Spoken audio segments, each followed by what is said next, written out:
And joining us now, Christopher Hume, the architecture critic for the Toronto Star. And Chris, good to have you back here at TVO. Nice to be here. Let's do a bit of a history primer on this before we start. How did memorial building as we know it today really come about in the first place?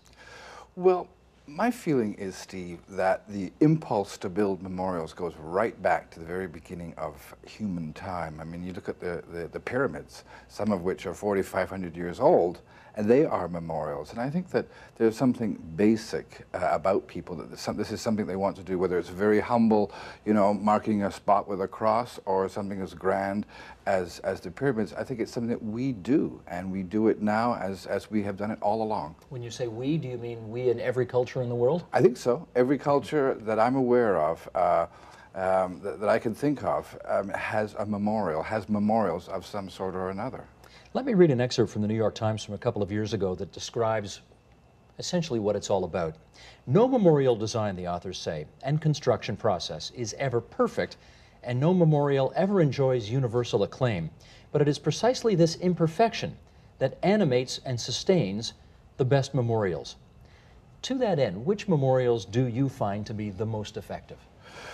Well, speaking very personally, I think that the most powerful memorial that I've ever seen is the Vietnam War Memorial in the Mall in Washington, D.C. It was designed by a young artist at the time, her name is Maya Lin.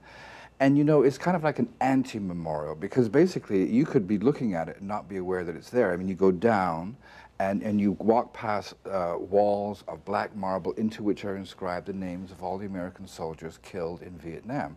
And so as the toll rises, the path goes deeper, and then it starts to fall off and comes back up again.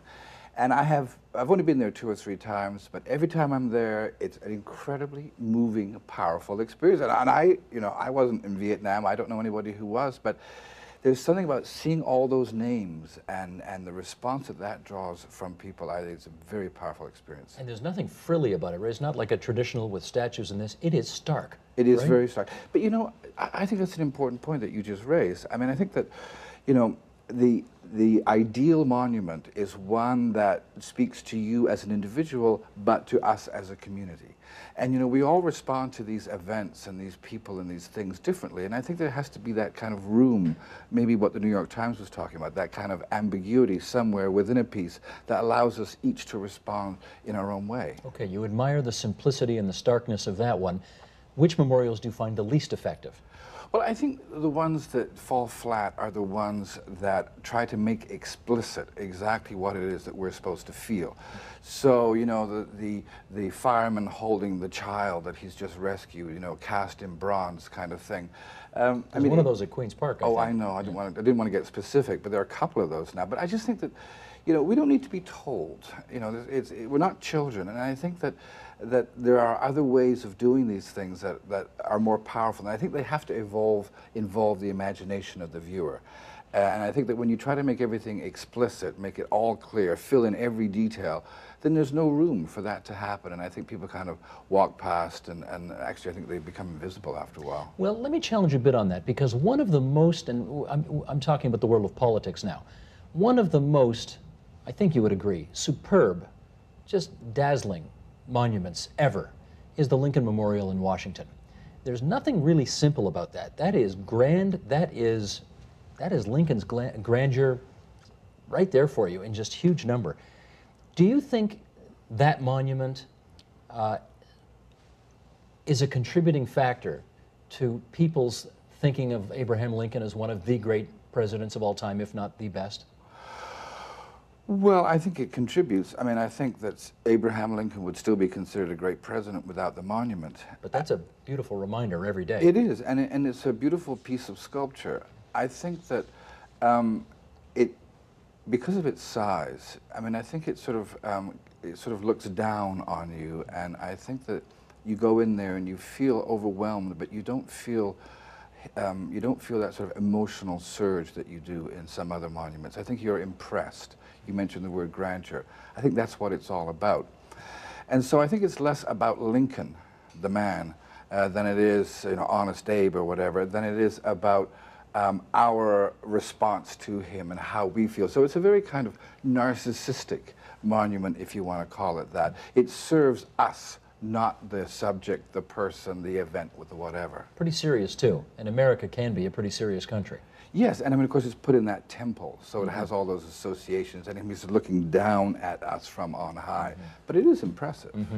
Talk to us about timing, because you can't create a memorial too soon, and you can't wait too long either.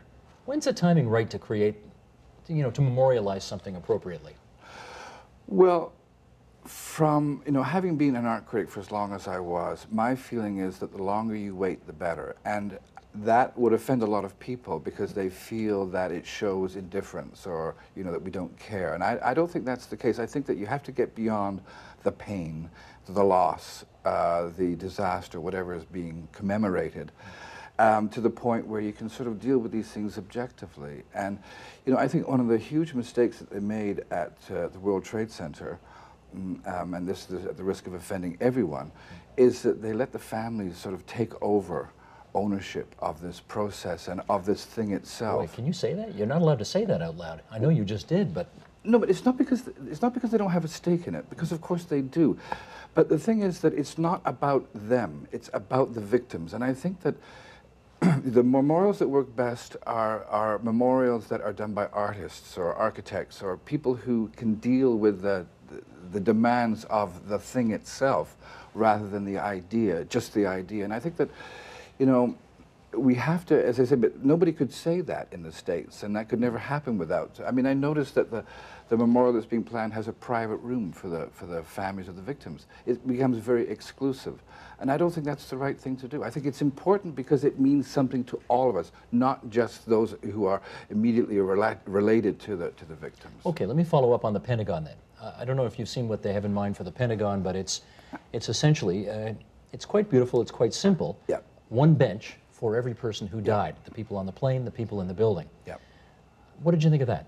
I think it's going to be much more successful in the sense that it's something that involves us. If it's only, you know, if only in a very simple way, we walk onto it, we sit down, and it invites us to contemplate the events that happened in 9/11. And a victim's name inscribed on each bench. Yes, exactly. So, I mean, it makes it kind of personal and involves us personally. And I think that's an important thing, rather than just something you look at, you know, as you drive by or walk by, something that you could enter into and become part of.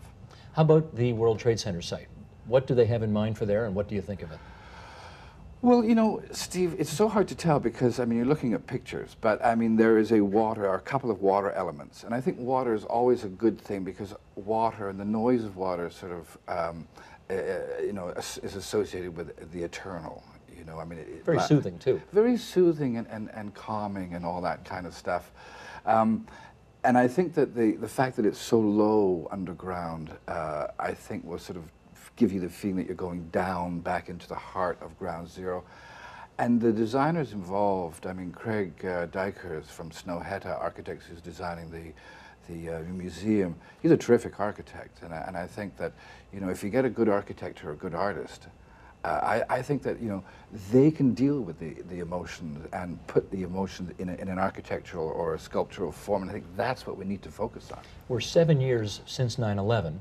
And you said earlier that you think a lot of time needs to go by in order that the kind of the immediacy of the pain is removed from this and the kind of longer or bigger message is left with us. Has enough time gone by yet for New Yorkers to be building this monument, do you think? I think in the case of New York and 9/11, I'd say no. I mean, I think that the pain is very raw. I mean, we hear about it all the time. I mean, at both the conventions, it was talked about at great length. I mean, it's as if it happened much more recently. I don't think we are at the right time. And I mean, I think there's the political pressure to do the right thing will override the need to get a great design, something that, in fact, is worthy of the victims of 9/11. Well, you may be onto something there because, of course, the politicking around this thing and trying to get it done and respect the wishes of the family and the taxpayers and the political, I mean, there's, I think, 4 different political entities that have a stake in this. I mean, all of that has meant that this has taken a lot longer than even they had wanted it to take, right? Yeah, and plans have been watered down, and it's going to end up as a compromise. And compromises are a bad thing when it comes to art and memorializing. And I think that what you do is you remove it, you know, at an arm's length from the governments of the day, the families of the victims, all those players. You have a competition, and it's international. Everybody can enter. and then you commit yourself to a proposal, and then you do it. Let me get you to weigh in on the debate over whether the World Trade Center site should be viewed as a site for a war memorial, a site for victims to be memorialized. Some say don't do anything there, just leave it the way it is. Others say completely rebuild, you know, buildings, put it back to use. It's an expensive piece of land after all. How do you weigh in on that debate? I think it has to be a mix of both. I mean, it is a commercial site that has been its use for as long as any of us can remember. But something happened there that changed the city and the country, and it should be memorialized. You know, I remember being in Hiroshima once, and you're walking down the street, and there's a little bronze plaque saying, "This was ground zero. This was their ground zero," and the bomb. The famous bomb had exploded just above and killing, 100,000 people or whatever. And I remember sort of feeling a shiver down my spine because it was just that little plaque on a wall. That's it. That was it. Now, there is the building that was destroyed that has been turned into the museum.